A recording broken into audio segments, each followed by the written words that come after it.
ഇന്ന് രാജ്യം വലിയൊരു പ്രതിസന്ധിയിലൂടെ കടന്നു പോകുന്ന ഒരു ഘട്ടമാണ്. 26 ഇന്ത്യൻ സഹോദരന്മാരെ ഭീകരവാദികൾ പെഹൽഗാമിൽ വെടിവെച്ചു കൊന്നു. നമ്മൾ രോഷത്തിലാണ്.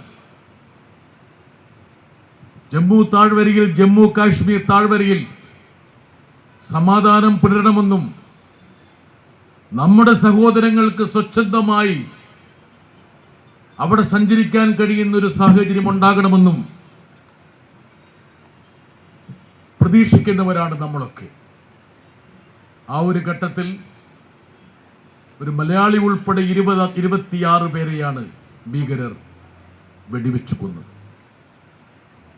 പക്ഷെ ഇതിനിടയിലും ആ വിഷയത്തെ മുൻനിർത്തി നമ്മുടെ സമൂഹത്തിനിടയിൽ വർഗീയ ചേരിതിരിവ് സൃഷ്ടിക്കാൻ ശ്രമിക്കുന്ന ചിലരുണ്ട്.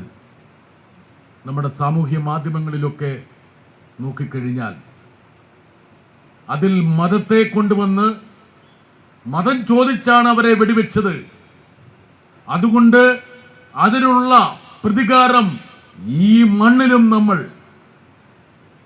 നൽകിയിരിക്കണമെന്ന് ആഹ്വാനം ചെയ്യുന്നവരും എന്നെ അത്ഭുതപ്പെടുത്തി.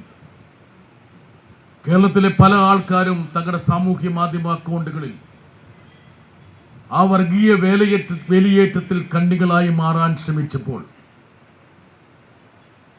വെടിയേറ്റ് മരിച്ച രാമചന്ദ്രന്റെ മകൾ ആരതി നെഞ്ചിടിപ്പോടെയാണെങ്കിലും പതറാത്ത വാക്കുകളിൽ ആ പെൺകുട്ടി പറഞ്ഞു, എന്റെ അച്ഛൻ പോയി, എന്റെ മുമ്പിൽ വെച്ചാണ് എന്റെ അച്ഛനെ ഭീകരവാദികൾ പോയിന്റ് റേഞ്ചിൽ വെടിവെച്ച് വീഴ്ത്തിയത്.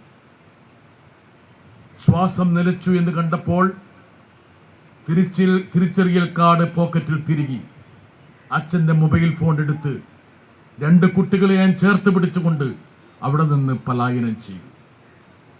അതിനുശേഷം ആരതി പറഞ്ഞ വാക്കുകൾക്കാണ് ഒരുപക്ഷെ മലയാളി കാതോർത്തത്. ഈ ദുരന്തത്തിലും എനിക്ക് 2 സഹോദരന്മാരെ കാശ്മീരിൽ ലഭിച്ചു, മുസാഫിറും സമീറും.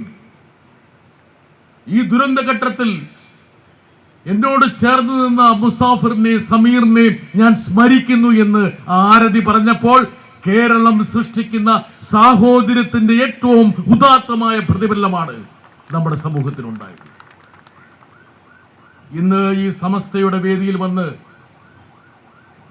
ഒരു ക്രൈസ്തവ നാമധാരിയായ ഞാൻ നിങ്ങളെ അഭിസംബോധന ചെയ്യുമ്പോൾ അത് കേരളം മുമ്പോട്ട് വെക്കുന്ന സാഹോദര്യത്തിന്റെ ഒരു പ്രതീകം കൂടിയാണ്.